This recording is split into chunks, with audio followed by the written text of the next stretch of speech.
Bom, eu quero começar essa próxima reportagem com uma pergunta. Existe crime perfeito? O Balanço Geral traz agora uma das histórias policiais mais emblemáticas da história. O crime da Rua Cuba. Jardim Europa, área nobre de São Paulo. Balanço Geral, a mais completa revista eletrônica que traz reportagens especiais diariamente. Área nobre de São Paulo, véspera de Natal, 24 de dezembro de 1988. Jorge Tufik Buchabik e Maria Cecília Delmanto estavam em casa com os 3 filhos. Os 2 mais novos tinham alguns problemas de saúde e foram dormir cedo.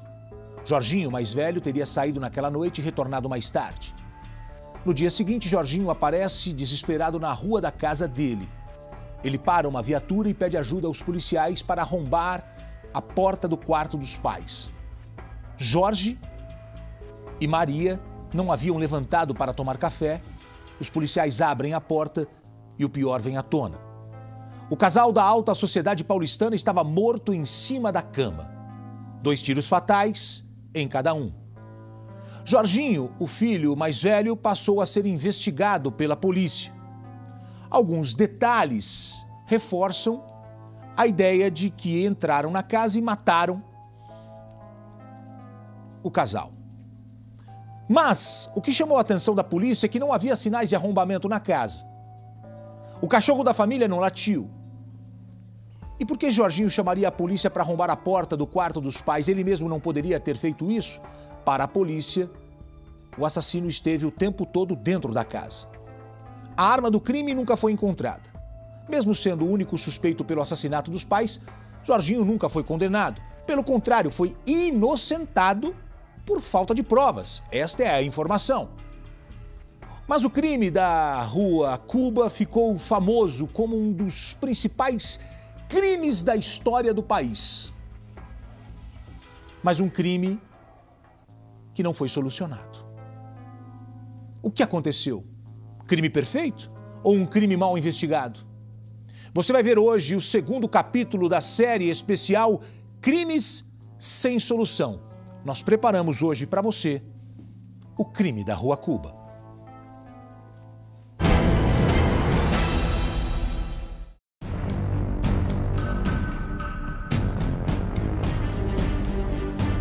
O crime perfeito. Era um cenário de mistério, um casal morto. Ou um crime mal investigado. Nessa casa não houve nenhum arrombamento. Porta ou janela. Então houve a conclusão que fosse o que fosse que tivesse acontecido, o autor daqueles disparos só poderia ser alguém que estivesse dentro da casa. Mais de 3 décadas depois, uma pergunta ainda segue sem resposta. Quem é o assassino da Rua Cuba, no Jardim América, bairro nobre da Zona Sul de São Paulo? As vítimas, o casal Jorge Tufik Buchabik, filho de libaneses, e Maria Cecília Delmanto, de família tradicional da capital. Era véspera de Natal, uma data festiva, e os filhos mais novos, com problemas de saúde, já estavam deitados, prontos para dormir. O mais velho, que na época tinha 18 para 19 anos, teria saído e voltado mais tarde. No dia seguinte, a bomba que ninguém esperava. Jorge e Maria Cecília foram encontrados mortos, cada um com 2 tiros na cabeça.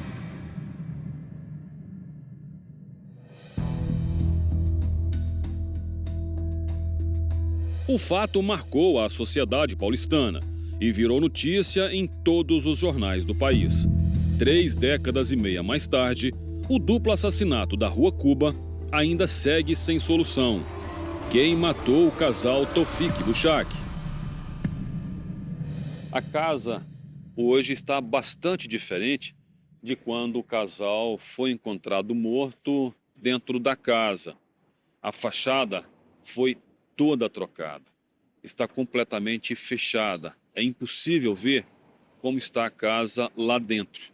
Mas, segundo uma funcionária, dentro do imóvel permanece do mesmo jeito. Agora, os vizinhos aqui da casa não gostam muito de falar sobre o que aconteceu aqui nesse imóvel, até porque muitos não moravam aqui na época. A maioria mudou-se para cá recentemente, então conhece a história justamente pela imprensa.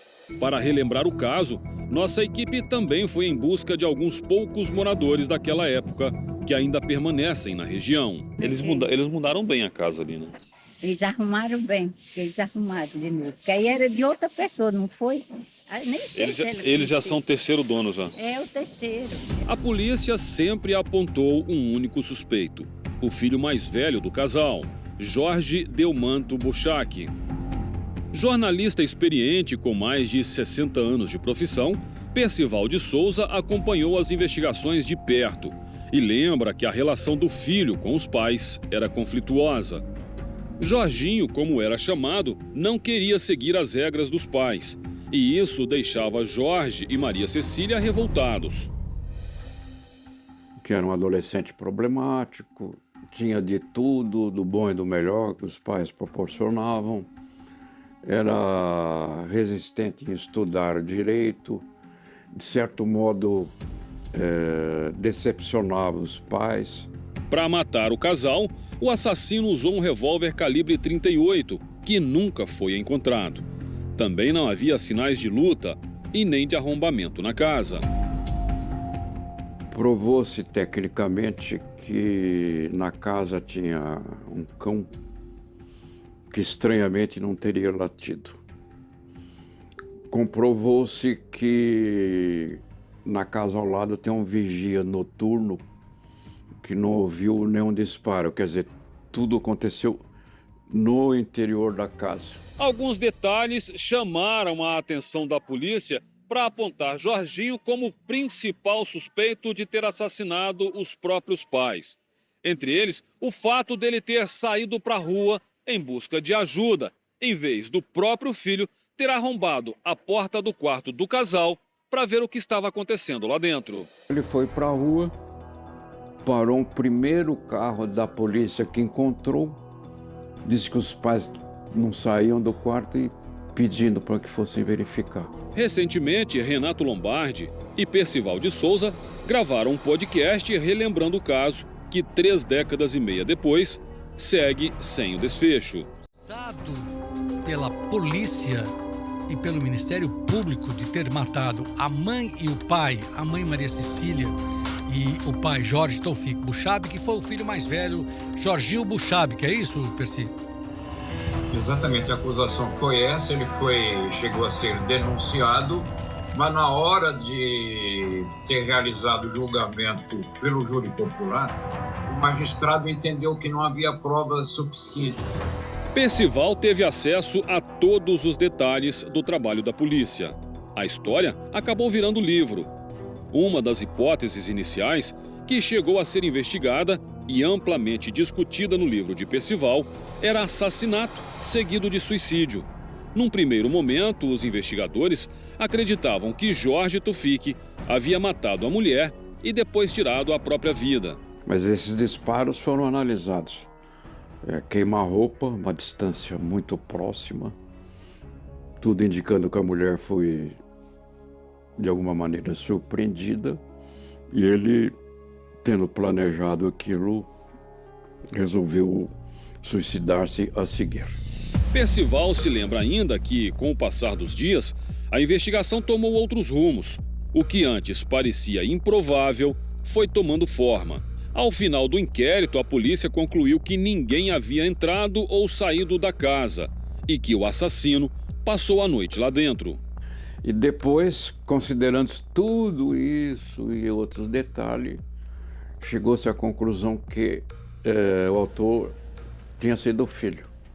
Ou seja, que o pai tinha sido morto primeiro e que ela, pela distância menor das perfurações dos disparos, teria acordado com aquele tiro e visto quem era o autor e sabendo, dadas essas circunstâncias, que ela seria morta a seguir.